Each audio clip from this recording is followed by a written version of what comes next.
Hello, welcome to Sound Bites. I'm your host, Holly Whitfield from the Daily Memphian. I am here with Jimmy Nguyen. You may know him better as FoodieJimmy on the social media, a self-described Memphis-made foodie. Today we're going to talk about Jimmy's origin story, what he's got going on. I'm so excited to talk to him. I may be the first or second food quote-unquote influencer we've had on Sound Bites. Welcome. Hi, thank you for having me today. I'm really excited. Before we get started, know this is Sound Bites. It's the Daily Memphian's weekly dining podcast. It's part of our free podcast series. Make sure you're not missing out on any old episodes of this podcast by subscribing on Apple Podcasts or Spotify. Plus, you can hear the newest episodes of Sound Bites every week at Crosstown's radio station, WYXR, Thursdays at 11. If you are listening now on WYXR, up next you can hear the Sidebar podcast with our Daily Memphian CEO, Eric Barnes, talking to people in Memphis arts and culture scene. But let's get started with Jimmy. Thank you so much again for being here. Thank you for having me. Thank you for letting me make people hungry for more today. I love that. Okay, so if people aren't familiar, you have an incredible social media presence where you visit local restaurants and offer your takes on that. But you also do a lot of other fun stuff. So how would you describe what you do? I'm here for a good time usually. So my goal is to get you in my eyes. If I can trade shoes with you, if you can see through my eyes, the food, the views, the good time, that's usually what I'm trying to show on my feed. And so most times I'm having a good time, but I would like you to be here with me. And so that's what I try to do with my content. I think that really comes through in the way that you film it and the way that you talk about it.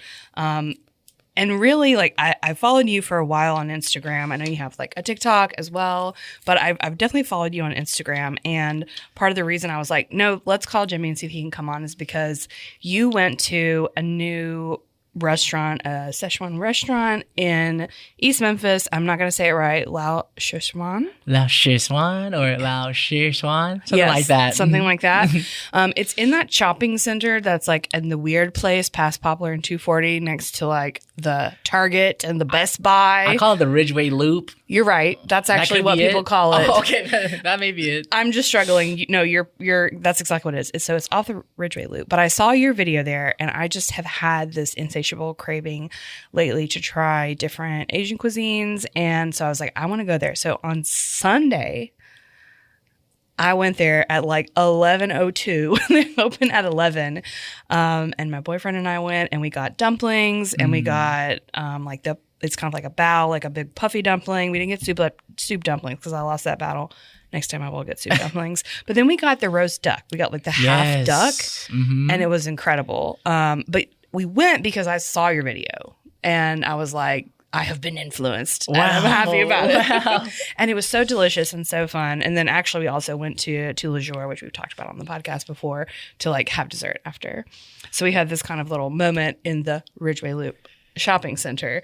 So that I wanted to set the scene with that. But you describe yourself on your Instagram as a Memphis-made foodie.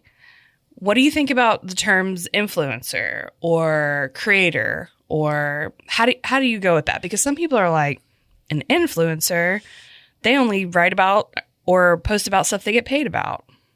Yeah, well, it's been a kind of I'm still learning in how to identify, I guess. Yeah. And so I kind of look at myself as a content creator. Yeah. Influencing, I don't know what I'm influencing because I want to make sure I do good. Mm-hmm.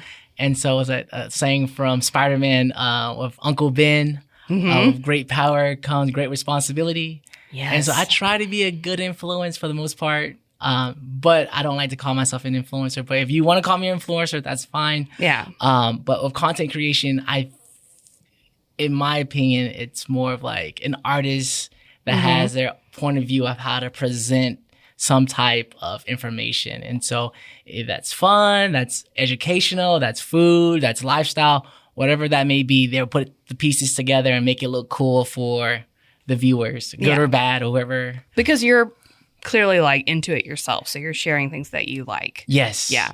We're going to talk about that a little bit more because I know you go to places sometimes and you're like, this is not hitting. But let's talk about you. Yes. Did you grow up in Memphis? Yes, born and raised, born in North Memphis. I went to Snowden, so I was a greenie, then green dog. And then I was went to high school at Central High School, so I was a warrior. Went to University of Memphis. And then once I finished there, went to Quillen School of Medicine in East Tennessee State University. Finished that, went to Oakland, California to do an orthopedic residency in physical therapy, and then back home to Memphis. And so a little bit of everywhere. Yeah. So when did you move back? Within the last 3 years. And so lost my mom about 3 years ago, and that's when I moved back. I see. And so Memphis, even though I was born and raised here, been here for about 30 years, it's evolving, it's changing, and it's so cool to be here while we grow. And so I'm glad to be part of it, and hopefully get to see parts of Memphis that you don't get to see. So. Yeah, I love that. I'm sorry for the loss of your mom, but I'm glad that you got to kind of come back to your roots. And I kind of tell my family, like, the only reason I think this is taking off because my mom is blessing me. She was my original foodie in my family. She spoke no English. She had 9 kids. And she comes from Vietnam. And I don't know if you know about too much about Vietnamese culture, but there's no tacos over there that I knew of, that she knew. But when I grew up, she made tacos. She made a thing called supergetti. Supergetti. Is it like spaghetti? It's spaghetti because she didn't know English. She called it supergetti. And so beautiful. Yes. And so it's funny how we went from we would start with spaghetti, and then once the juices would dry out, then we'd make tacos with it, and then it just went from there. And so she would make things like one day I saw her drinking grass, and I was like, "Mom, why are you drinking grass?"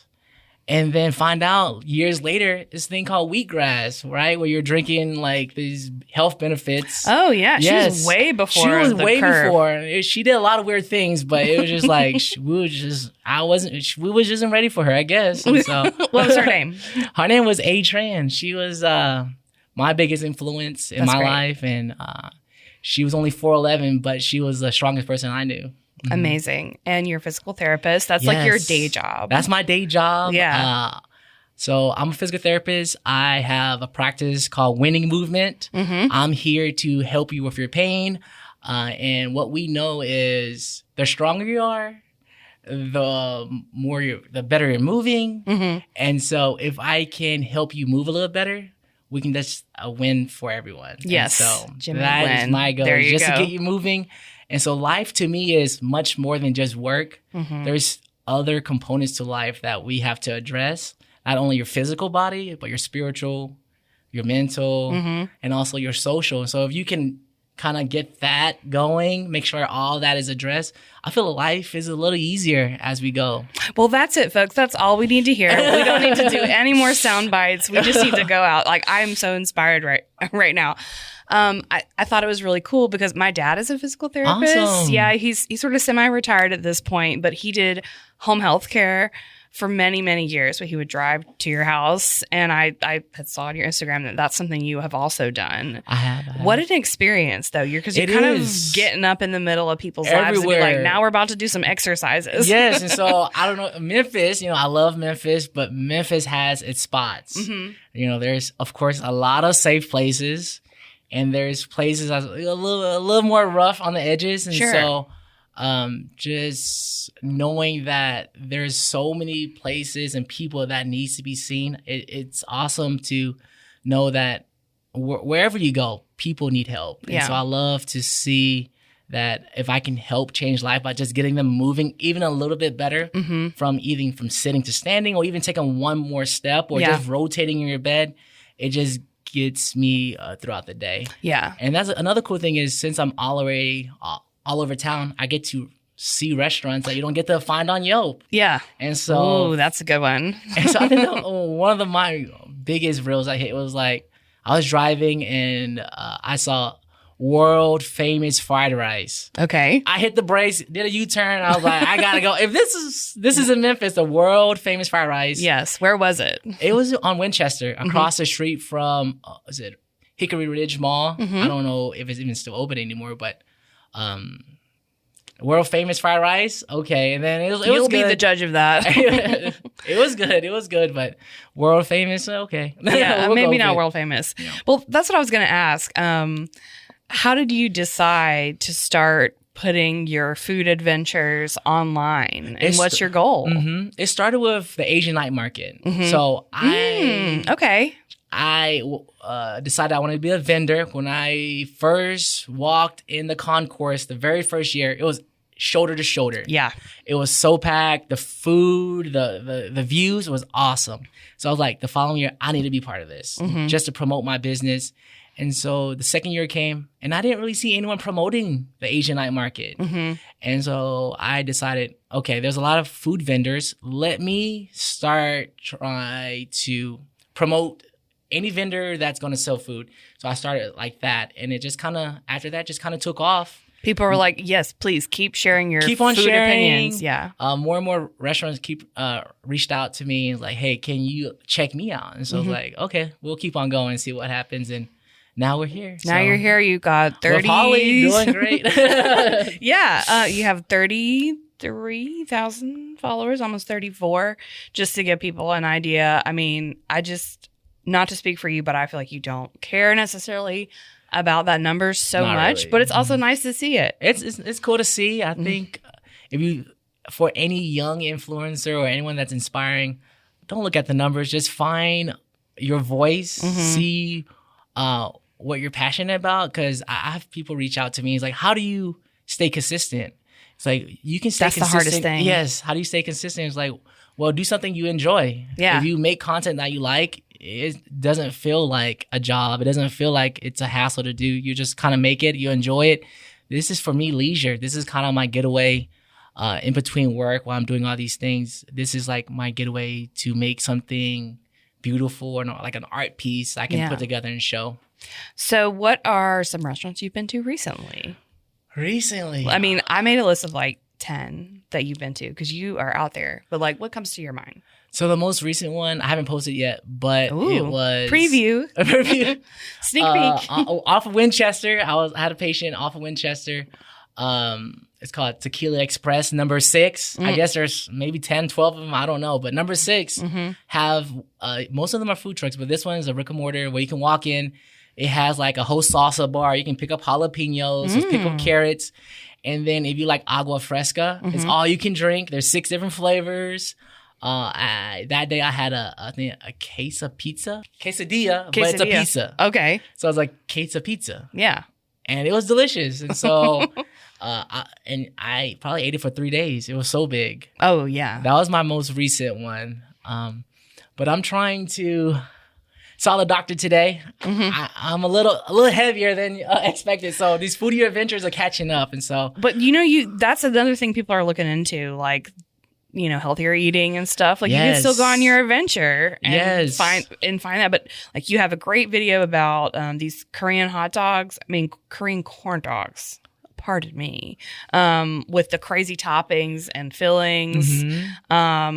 That was in South Haven. So I have a sister that lives out there, and she wanted me to check them out. Find out that's like one of her old best friends, like her friend group that would go out back in the day when you ever heard of Senses? Oh yeah. So that's when that's their stomping grounds, and so they used to hang out. The people listening to this know about Senses. Oh no, 2000. Yeah. But yeah, he has a corn dog company. I think it's been really trendy lately. It has, yeah. And what's that place called? It starts with an M. Mochiatsu. Yeah. Mochiatsu, something like that. Yeah. It looks delicious. Corn dogs, boba, a little bit of everything there. I want to get back to your family because your family makes really charming appearances in your videos.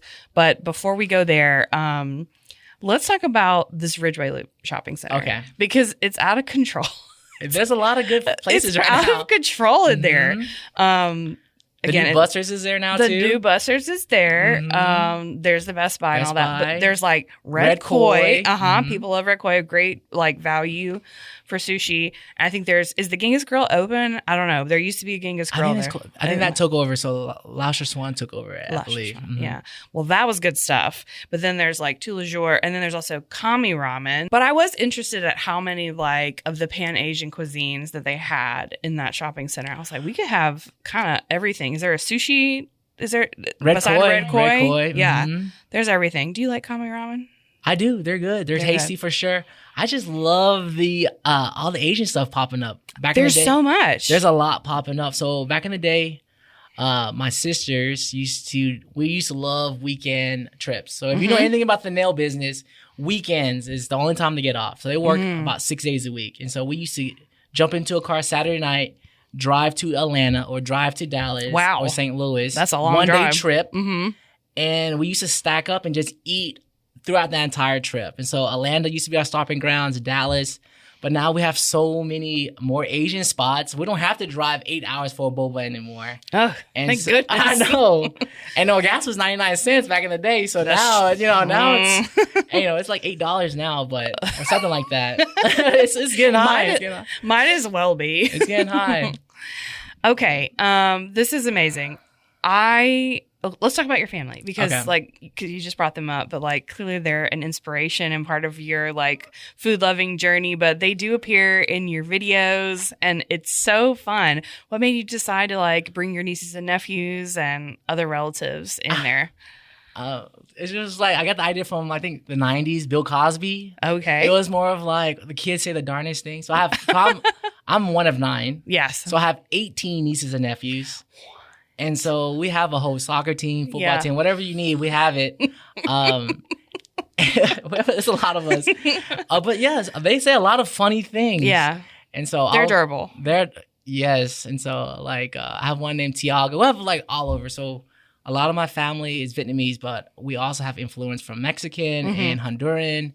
And so we have like Spanish, Latin influence as well. So we not only know how to cook an egg roll or a pho, we also know how to cook some carne asada. We have a big fusion of things in my family. Where's the place you take them when everybody goes out together? Or is that too hard? Because there's too many. It's tough, but I mean, we love sushi. Mm-hmm. And so Umiya, have you ever been there? Mm-mm. So it's all you can eat Ace, which is all you can eat right next to the Wolf Chase Mall. Mm-hmm. It's fresh to order. So rather than just it sitting around, they'll make it right in front of you and it's all you can eat. That's a good one. It's highly recommended. Yes. Okay. Say it again. Umiya? Umiya. Okay. So, I'm taking notes. Yes, it's good. It's good. And so you can get like, if you like nigiri or sashimi, they have all those pieces for you. Rather than if you're like want your buck to stretch, this is the place to go. Because nigiri, one of those things is like fresh fish tends to be a little more pricey. Of course. So you're spending anywhere between maybe $25 to $50 for fresh cuts of pieces of fish. Mm-hmm. But if you go to Umiya, you spend like $25 and you can practically eat a whole tuna or a whole salmon if you really wanted to. Just Yeah. Do they do the thing too where if you order too much, like you can't take it to go? Yeah, and they pay you. I mean, they charge you. They back. charge you. Yes. Yeah.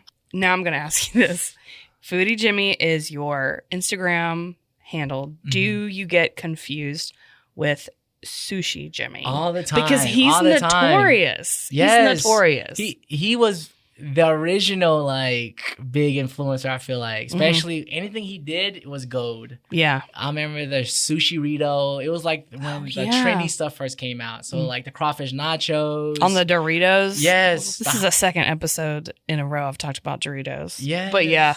I think the hot Cheetos wrapped sushi was the one. Did you like that? To this day, I still love crawfish nachos, but the hot Cheetos, that's kind of too much. Yeah, cross the line. But you can still find him now. He's at Poke Paradise. Okay. Close to Bartlett, off a stage, and somewhere right across the street from the DMV. I think the Shelby County DMV on Summer. But you can go find he still to this day. He's out there. He's still rolling probably the top 3 best sushi in Memphis. Probably top 2 in my list, best sushi. Okay, well, who are the other 2? I mean, you know I'm gonna ask. I mean, one that just popped open called Maru hand roll. It's not really sushi, but it has the same kind of components. They took me to the kitchen. They brought out a whole tuna, a whole salmon. Everything is super fresh. That got flown in the night before. They cut it right in front of me. You can't beat that. Like it wasn't even frozen. It was just swimming less than 48 hours ago, and then now it's right in front of us. Thanks, FedEx. Yeah. FedEx. Thank you. Shout out. But yeah, it's so fresh. So the head guy, his name is T, and have you heard of Osaka? So he worked in Osaka for quite a bit of time. He started as, I believe, a dishwasher, and then he went up the ranks. Yeah. And then he got so good, they invited him to Houston. He's doing great thing in Houston. And then now he's like back here to start his own concept.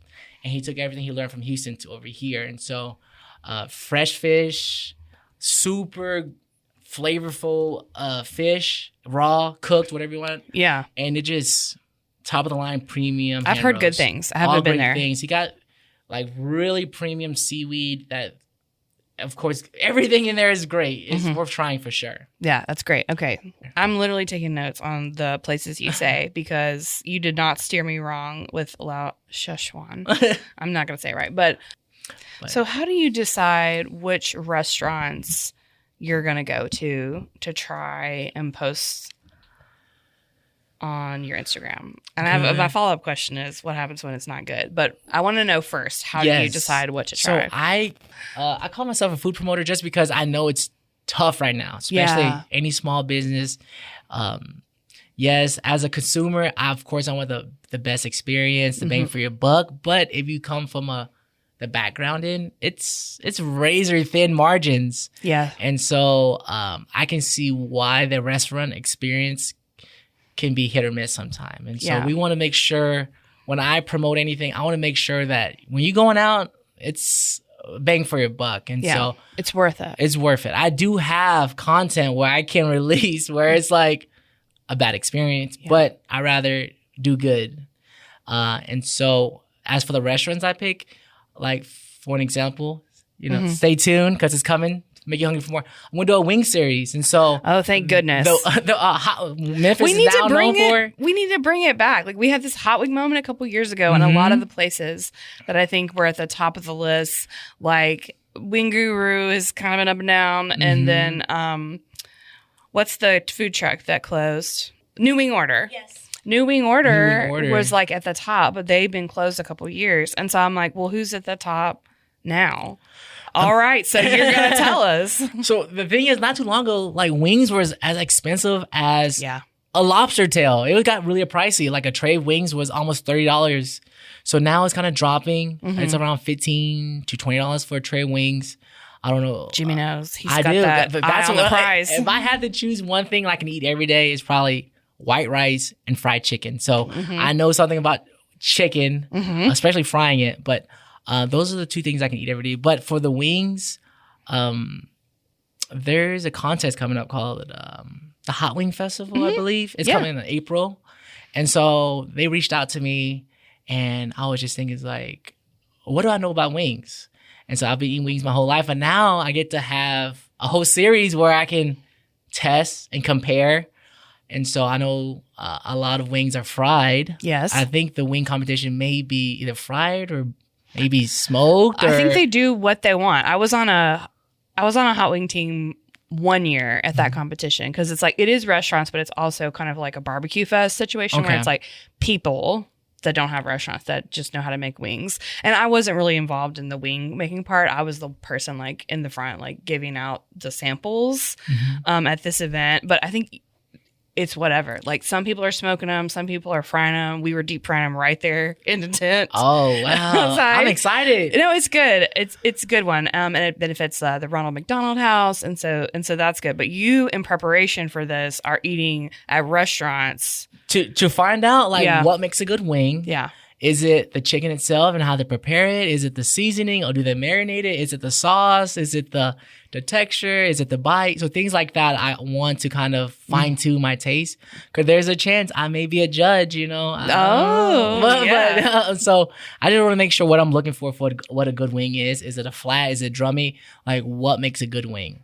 You're asking all the important questions. You really are. Well, questions I got to answer for myself. And so, like yesterday, I went to Bay Wings. Have you heard the new food truck park off of Summer? Yes. And so one thing he mentioned is he doesn't like any fur or feathers on his wings. That makes a lot of sense, because it looks kind of weird with feather or fur on the wing. So I think preparation does matter a lot. And so those are things that, as I get going with this series, I want to find out what makes a good wing. I got to get your opinion on the honey gold situation. I think right now, honey hot is a Memphis thing. Yeah. I think, because I want to know what makes a good wing. And so do I need to try different flavors, or just go with what Memphis is? Honey gold, or is it honey hot? Is it just hot? And so what do you think? What do you think is a Memphis flavor? I think a honey gold is like a Memphis flavor, or honey hot. I think either way you want to go. I feel like there's controversy about the sauce itself. Like, is it just like disguising? Just like a cattleman's like honey mustard or something? Mm-hmm. But no, some people are making it all different ways. But I think this is what I do when I go to a place. and I'm like trying to get the overview. Basically, I want to be getting like a basic item, like the cleanest, clearest, like the plain one, basically. Mm-hmm. And then I want to get the one that they're known for. So like at Bayou Restaurant in Midtown, they have the Zydeco. Zydeco, those are good wings. Yeah, Zydeco wings. So I would get that. But then I would also want to get like if they had a honey gold, or if they had something else. So like you kind of, then you judge it from there. But good luck, it's hard to judge. Yes, it's going to be tough. And I know some people like their wings battered. What's your thoughts on that? Yeah. Non-battered, battered? Okay, so even though I do have those opinions and I have done my research, I'm not really a wings girly. Like it's not my favorite thing. But I think I do like a smoked wing. My boyfriend loves a battered, like fried wing, actually from Huey's. Huey's makes it. The Huey's is a pretty good hot wing. Apparently. It is. I think I know. I think I cracked the code on how to make that dipping sauce. Yeah, I think so. Ooh, I think it's ranch and some quirky barbecue sauce. I think like that's the Chipotle ranch. Is that? I think so. That sounds right. Maybe. I don't know. Ooh. No, I love that. I love the curiosity that you have, because I think it reflects the curiosity that people who are into this also have. And then you kind of actually go explore and answer the questions that people are like, oh, well, how do you do that? Like, okay, I want to go back to, because I relate to this. When I was doing the I Love Memphis blog, my mission, my actual job was to promote the good. So if I went to whether it was an attraction or a restaurant and I didn't have a great experience, essentially I just would not write about it, or I would not post about it generally. Like if I had an overall pretty good experience, I would share that, and then I would say, but the fries were a little soggy or something. Like I wasn't afraid to say something negative, but because my overall goal was really to show the best, I didn't spend a lot of time on stuff that wasn't good.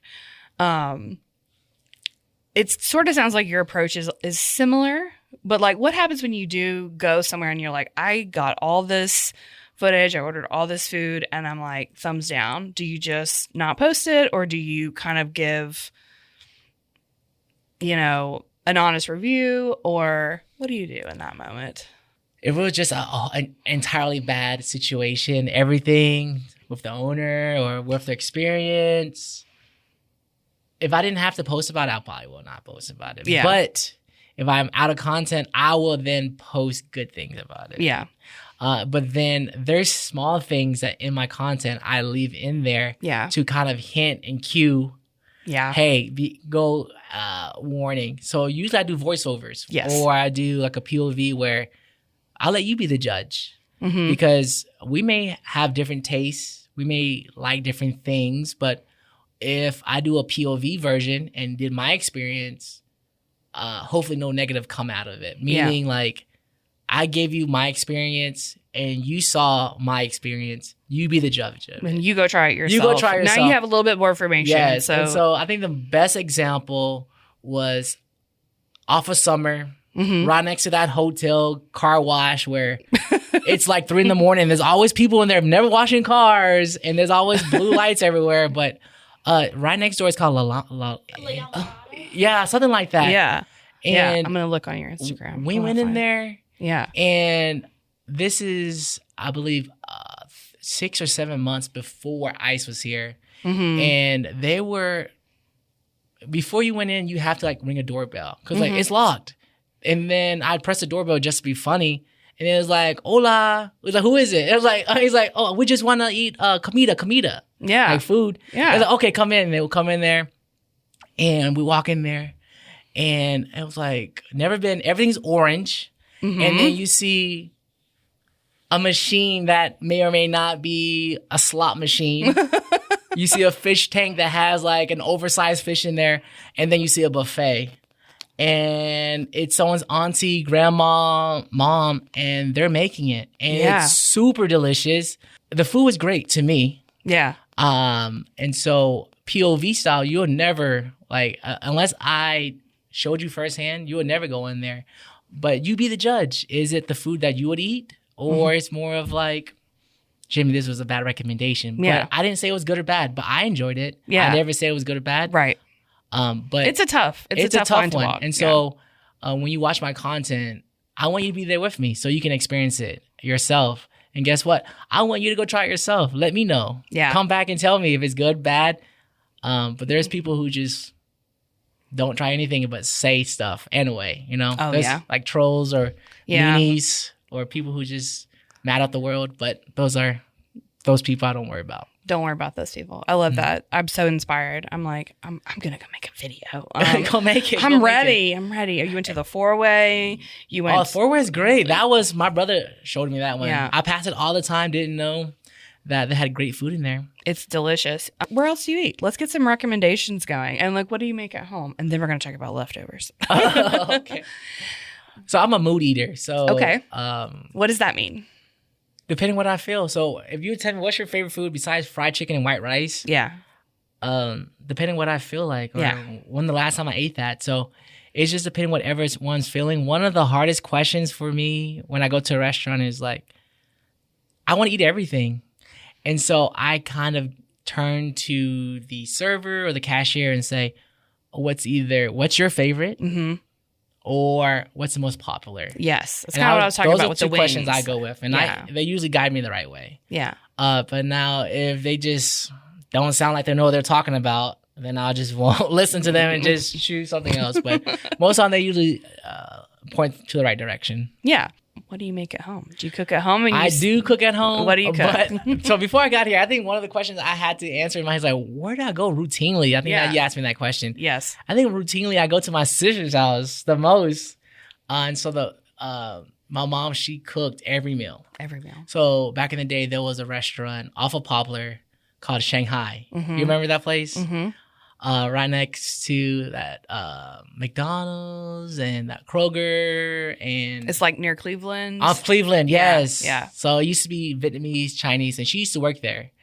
And so every meal at home she would cook. Yeah. And very occasionally we went out to eat. And so the closest to my mom's cooking is my oldest sister. And then but she lives in Missouri, so I can't go there every night. But every other night I'm at my sister Mary, Amy is her name. If you need your nails done, she also has a nail shop. So she became a nurse. Yeah. And during that COVID time, and I don't know if you know about nursing, it's tough. It's tough. My mom is a nurse. Oh, so here we are. We have a lot in common. And we need nurses. We need more teachers, more nurses. But during that time, she got burnt out, and she always had a dream of owning her own nail shop. And so she opened a nail shop. Now she's like year 4, 5 in. And so if you got to get your feet did, your hands did, hey, tell FoodieJimmy sent you, and she's going to make you look good. Okay, what's it called? Summer Nail Bar. Summer Nail Bar. Right next to Grand Middle School. And her cooking, I mean, I've told her she need to start.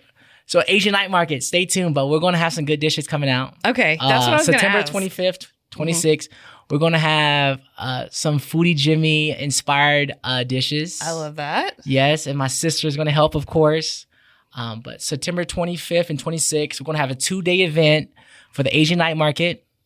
And so I forget where it's going to be held. Most likely the same area in the Agro Center area. We're going to fix the parking this year for sure, because last year was kind of crazy. But. Yeah, we may have you back on before this happens before then? in the fall Okay, to give us like sure. a preview of like what to expect. Because I've never been to the Asian night market. You haven't? You gotta go. There's so many good stuff.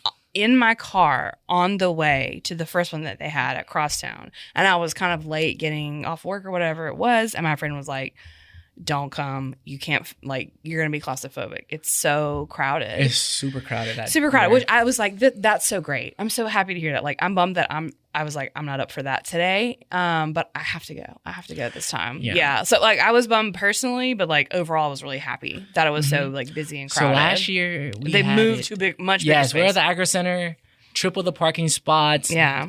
More vendors, better food, more shows. Last year, it was me and a guy named Miles, and we held an eating contest. Oh my! So this year is gonna be bigger, better, make you hungry for more. So it's gonna be fun.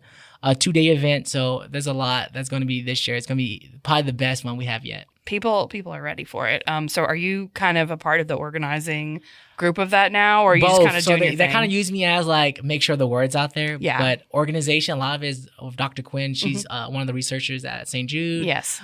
Sandra, she's also part of it as well. She works for St. Jude as well. So there's a lot of bright minds on the project, and so that's why every year it runs smoothly. Yeah. And so look, I just show up, try to look good, and make sure everyone eats well. So. I love that. Before we run out of time, let's talk about leftovers. We were talking before we started recording about the air fryer game changer. What are your like top 2 leftovers hacks? Oh, so Tiffany, that's my or air fryer. More. Yeah, Tiffany's your air fryer? Yeah, so I name any appliance I name, they tend to like last forever. So now that's a hack. I think you gotta name your appliances. I love this. So Tiffany, she takes care of me. So I use Tiffany. Oh, I don't use her like that, but so Tiffany, she likes me once a day, at least twice a day.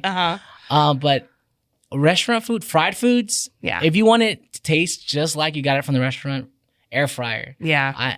I mean, I don't have any endorsements, but my Gourmet, it was the last one at Costco. I took it off a display, and I change your life.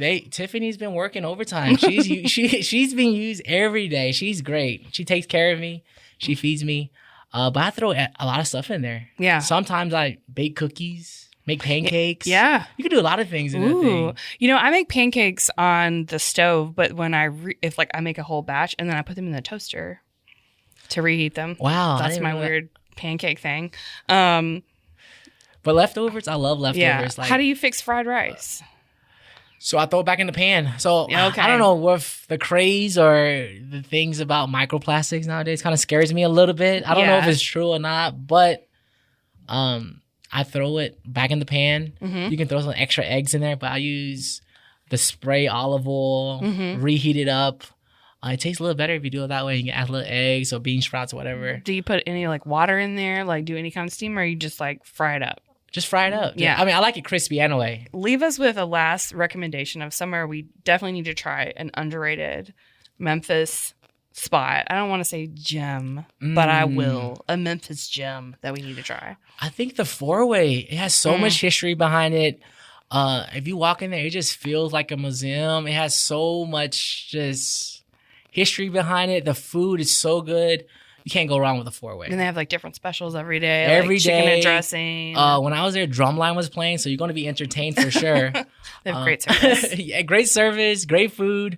And there's like I said, it's so many, you just feel like you're surrounded by greatness in there because there's so many legends that ate in there. And so I highly recommend the Four-Way. Love it. Jimmy, thank you so much for being here. Jimmy Nguyen. Follow him on Instagram. It's FoodieJimmy. Yeah, FoodieJimmy, making you hungry for more. Hungry for more. It's the official phrase of this episode. Yes, thank you, Holly, for having me. Absolutely. That is all the time we have today. Thank you again.